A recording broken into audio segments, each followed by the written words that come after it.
అవకాశం ఇచ్చిన అయ్యగారికి వందనాలు, కుడి ఇచ్చిన మీ అందరికి కూడా నా వందనాలు. నా పేరు యేసు బాబు, మాది అన్నారం గ్రామం. నేను నా పేరు యేసు బాబు అని పెట్టాను, కానీ దేవుడు నాకు తెలియదు. అంటే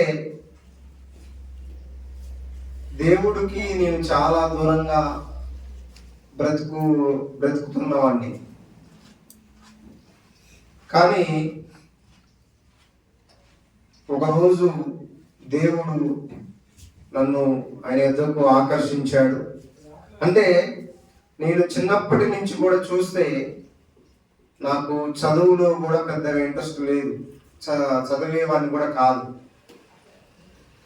ఒక 10th చూస్తే ఒక 3 సబ్జెక్టులు వచ్చాయి, 3 సబ్జెక్టులు పోయాయి. అంత చదువు మీద కూడా నాకు ఇంట్రెస్ట్ ఉండేది కాదు. మళ్ళా రాశాను, ఆ 3 సబ్జెక్టులు వచ్చాయి. మన తర్వాత ఇంటర్ కూడా చేశాను. నేను ఇంటర్ ఫస్ట్ ఇయర్ చేసి డిస్కంటిన్యూ అయిపోయింది. ఆ తర్వాత నుంచి వ్యవసాయం చేశాను. కానీ దేవుడు అనుకోని రీతిగా నా జీవితంలోకి వచ్చాడు. ఎందుకంటే నా జీవితం ఎంతో ఘోరంగా ఉండేది. సినిమాలు చూడటం, క్రికెట్ ఆడటం, ఇంకా చాలా చాలా అలవాట్లతోటి నా జీవితం కొనసాగుతున్నప్పుడు పాస్టర్ గారు నన్ను దేవుడి దగ్గరికి నడిపించారు. దేవుడు నేను తెలుసుకోకపోతే ఈరోజు నేను ఇక్కడ ఉండేవాడిని కాదు. నేను అది మాత్రం చెప్పగలను. ఎందుకంటే నాకు అంత చాలా తెలివి తక్కువగా ఉండేవాడిని. నాకు జ్ఞానం ఉండేది కాదు.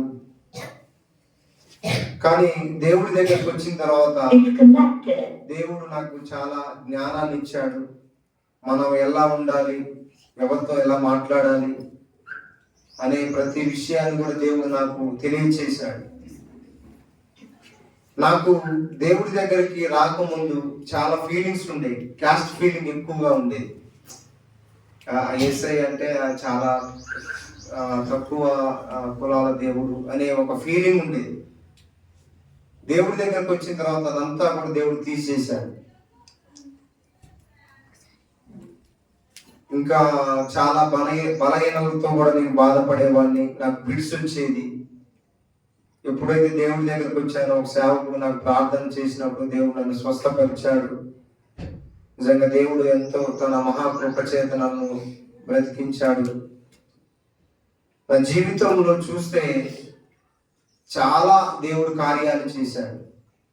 ఒకటని కాదు, అవి లెక్క మించిన వాటికంటే దేవుడు ఎక్కువ నా జీవితంలో కార్యాలు జరిగించాడు. ఎందుకంటే కీర్తనలో ఉన్నది, ఆయన ఒక్కడే మహా ఆశ్చర్య కార్యములు చేసేవాడు. చాలా విషయాలు దేవుడు నాకు సహాయం చేశాడు. సజీవ లెక్కలు దేవుడు నన్ను ఉంచాడు. ఇంకా ఈరోజు చూస్తే నాకు ఒకటని కాదు, ఎన్నో మేలు, ఎన్నో ఉపకారాలు దేవుడి దగ్గర నుంచి పొందుకున్నాను. ఇంకా మీ గురించి నేను ఒక మాట చెప్పదలిసింది ఏంటంటే, మనిషి జీవితంలో బాల్యం, యవ్వనం, వృద్ధాప్యం 3 ఉంటాయి మనిషి జీవితంలో. కానీ యవ్వనం అనేది చాలా ప్రాముఖ్యమైనది. యవ్వనస్తులకి చాలా అట్రాక్షన్స్ ఉంటాయి, కానీ అవన్నీ కూడా మనని పాడు చేస్తాయి. కానీ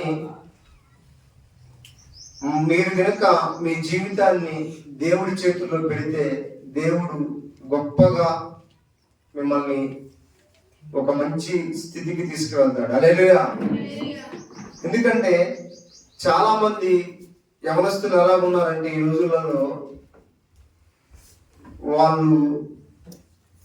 వాళ్ళ జీవితము ఎటో అర్థం కాని పరిస్థితుల్లో ఉంటారు. అంటే వాళ్ళు ఒక ఆలోచన విధంగా వాళ్ళ జీవితాన్ని కలిగి జీవించలేకపోతా ఉంటారు. కానీ మీరు కనుక దేవుడి దగ్గరకు వచ్చి దేవుడి జీవితంలో మీ జీవితాన్ని చేతుల్లో మీ జీవితాన్ని పెడితే దేవుడు గొప్పగా మీ జీవితాన్ని ఆశీర్వదిస్తాడు. ఇంకా ఏ విషయంలో కూడా దేవుడు కనుక మీ అంతటికి మీరు ఏది కూడా సాధించలేరు. దేవుడి సహాయం కనుక మీరు కలిగి పొందుకుంటే ఖచ్చితంగా ఏదైనా మీరు గోల్ రీచ్ అవ్వగలుగుతారు. కొంతమంది నేను ఇది చేయగలను, నేను అది చేయగలను అనుకుంటారు, కానీ వారు ఏది కూడా చేయలేరు వారి జీవితంలో. కాబట్టి మీకు ఇచ్చే సలహా ఏంటంటే మీరు దేవుడి యందు భయభక్తులు కలిగి ఉండాలి, దేవుణ్ణి ఎక్కువగా ప్రేమించే వారిగా ఉండాలి, దేవుణ్ణి ఎక్కువగా మీరు ఆరాధించే వారిగా ఉండాలి.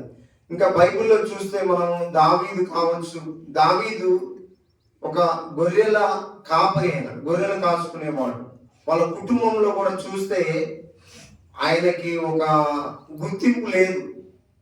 అలాంటి వాడిని దేవుడు ఒక రాజుగా చేశాడు.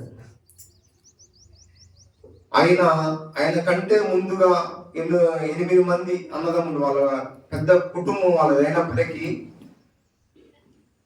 సమూయేలు వచ్చి అభిషేకించడానికి వచ్చినప్పుడు ఆయన ఎక్కడో గొర్రెలు కాసుకుంటూ ఉన్నాడు. నిజంగా ఆయన జీవితం కనుక మనం ఆలోచన చేస్తే మీరు కూడా, మిమ్మల్ని కూడా దేవుడు అటువంటి స్థాయికి తీసుకెళ్తాడు. హల్లెలూయా.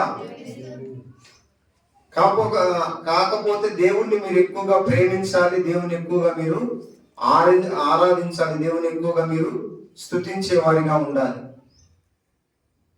ఇంకా మనందరికీ బైబిల్లో చాలా మందిని చూస్తాం, మనం సంసోను చూస్తాం. కానీ వీళ్ళందరికంటే దావీదే చాలా, దేవుడు దావీదుని ఎక్కువగా ప్రేమించాడు, దేవుడు దావీదుకి ఎక్కువగా కృప చూపించాడు.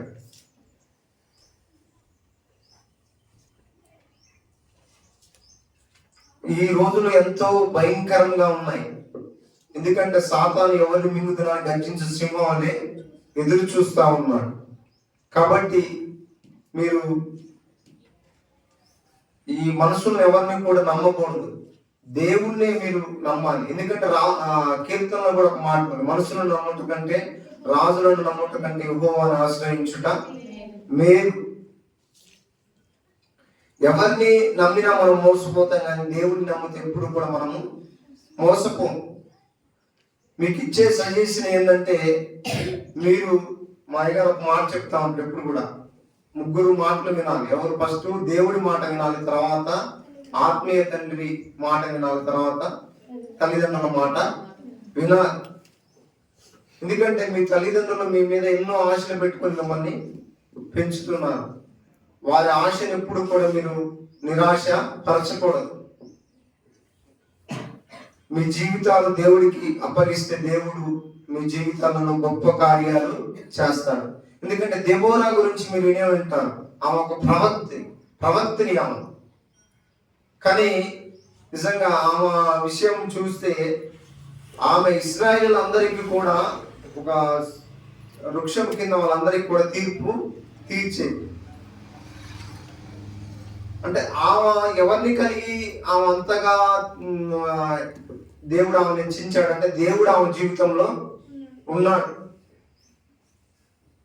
అంటే మేము అంటే కొంతమందికి నిరుత్సాహం ఉంటాం, మేము ఆడవాళ్ళం కావదా, మేమేం చేయగలుగుతాం అనుకుంటాం. కానీ చాలా మంది ఆడవాళ్ళని కూడా ఎప్పుడు కూడా మనం తక్కువ అంచనా వేయకూడదు. ఈరోజు 5 లీటర్లు కూడా వాళ్ళు తాగుతా ఉంటారు. నిజంగా అసలు ఎంత గొప్ప విషయం అంటే చాలా గొప్ప విషయం. ఇలా ఆడ మగాని తేడా లేదు, దేవుడు ఇద్దరిని సమానంగా చేశాడు. మీరు ఏదైనా చేయగలుగుతారు, కాకపోతే దేవుడి యందు మీరు ఇంకా భయభక్తులు కలిగి దేవుడికి మీ జీవితాలు అప్పగించినప్పుడు దేవుడు ఖచ్చితంగా మీ జీవితాల్లో కూడా దేవుడు కార్యం చేస్తాడు.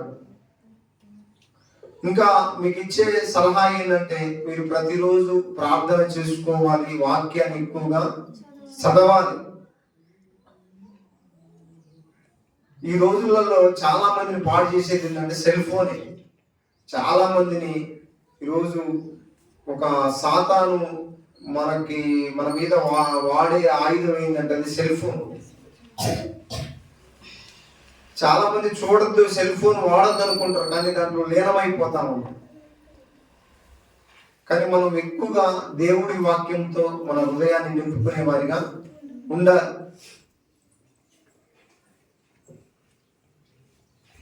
మొన్న నేను ఆదివారం మెసేజ్ చెప్పినప్పుడు క్రీస్తు వాక్యము మీలో సమృద్ధిగా నివసింపనీయుడని ఉంది ఆ మాట. అంటే మన వాక్యం మన హృదయంలో దేవుడి వాక్యమే ఉండాలి, ఇంక ఏది కూడా మన హృదయంలో ఉండకూడదు. 119వ కీర్తన ఒకసారి చూద్దాం.